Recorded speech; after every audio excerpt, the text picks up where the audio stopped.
Yeah, I did change, and I'm really glad I changed. This one's wife, Nigeria, facade fracture. Hello. I'm H.G. Tudor.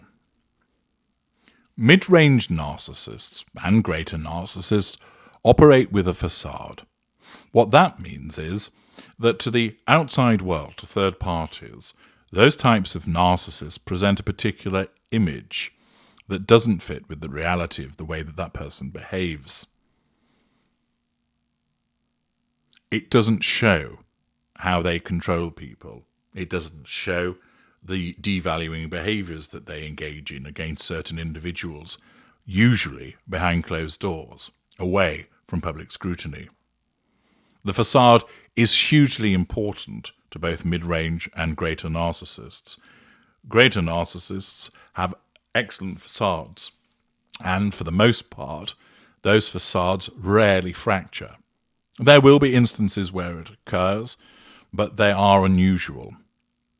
With mid-range narcissists, whether it's a facade of superiority, a facade of an idyllic home life, a facade of a wonderful marriage, a facade of being a kind and understanding person, a facade of being a rough diamond who really is misunderstood, whatever it might be, those facades are more prone to being fractured. When the narcissist is interacting with people, the narcissism, like a background app, is causing that narcissist to deal with the prime aims. The narcissist needs to control the people that he or she is interacting with, nullify any threats to control, draw fuel, possibly gain character traits and residual benefits. Operating in the background, the narcissism compels the narcissist to achieve those things. And then there will be instances whereby there is a conflict between the necessity of the narcissist appearing in a particular way to the outside world, kind, interested, empathic, and the potential for ignition of fury where there is a threat to their control. We have seen with this one's wife many instances of where her facade fractures. This happens for the following reasons. Firstly, her facade is not the most effective by virtue of being a mid-range narcissist. Secondly, she is scrutinized heavily. Someone less infamous as her could suffer facade fractures and they wouldn't be picked up by broadcast news, by print and digital media, and social media. It wouldn't be the case that she would be subjected to so many videos pointing out times when the mask fell, etc.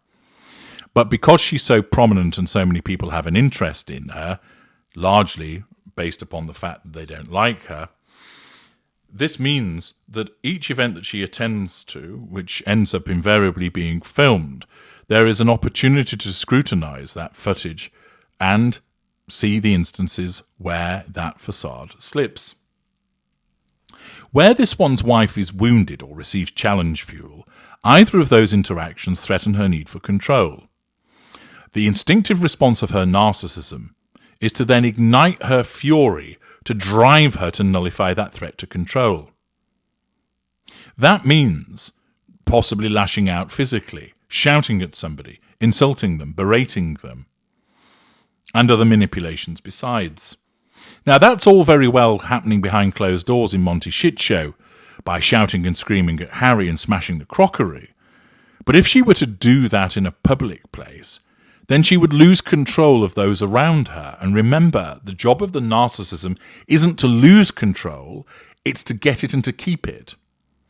Thus, what happens is that the narcissism, through facade management, needs to keep the audience, if you will, under control, and thus suppresses the ignited fury, causing the narcissist to seek out an alternative means of nullifying that threat to control. So a quick example. Let us imagine there's a dinner party. There are 12 guests. The wife of a narcissist does something which threatens his need for control. If he were to turn around and headbutt her and knock her to the floor, the guests would all rise in alarm. Thus, the narcissist has lost control of all those other guests who are outraged at his treatment of his wife. Accordingly, as a mid-range narcissist, unless in extremis, the narcissism wouldn't take him down that route. Instead, because of the presence of the facade management, he has to lean in and whisper something unpleasant to his wife that nobody else hears, but causes her to shrink back, showing she's under control. Thus, the presence of facade management, if you will, denied the narcissism certain manipulations, meaning it had to choose from a more limited selection. There are instances, however, that the facade management can't deal with the threat to control, either because it's too slow to do so and the heated fury makes an appearance before being suddenly suppressed, or in some instances the facade management simply isn't up to the job because the threat to control is too great, and thus, in effect, all hell breaks loose.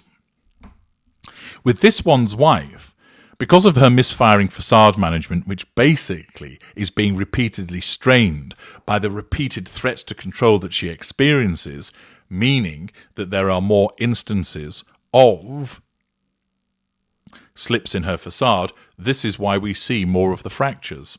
If you think about it, if the occasional shot is being fired at you, you're likely to be able to dodge it. If you're receiving hundreds of bullets a minute, some are going to hit you. It's the same for this one's wife. Because of her behaviours, because of her prominence, because of the fact that she's scrutinised, she gets lots and lots of repeated threats to control, and there's only so much that her facade can deal with. Here, on the Nigeria trip, there's another instance of her facade fracturing.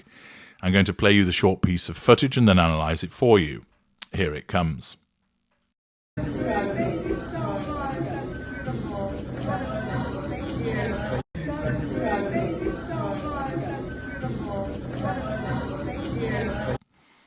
It's a short piece of footage, but nevertheless it encapsulates the fracture in the facade. You'll notice that this one's wife asserts control physically over the shorter lady by putting a hand on her. Once again, lack of boundary recognition, direct physical assertion of control. With regard to the gift, she doesn't take it. She doesn't lift the items out to look at them.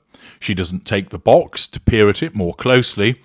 And you can see that shortly afterwards, the smile fades, and then she gives a look, and the eyes give it away. The eyes are suggesting, what the fuck is this crap that you've put in front of me?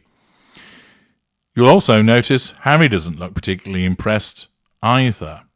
But his response isn't governed by narcissism. He is just unable to hide his disapproval of whatever it is. But for this one's wife, the act of giving her a gift provides her with fuel.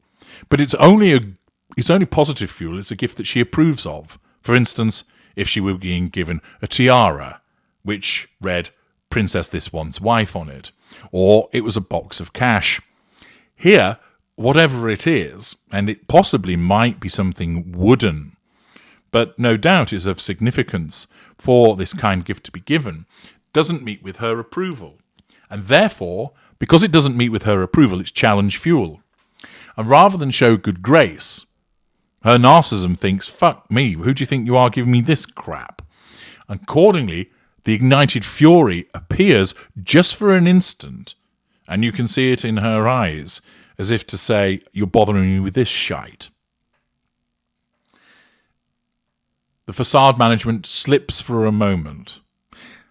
I don't think this is because the threat to control is so great that the facade management can't deal with it, but rather that the facade management was having a quick snooze, having been utilised so much over the last...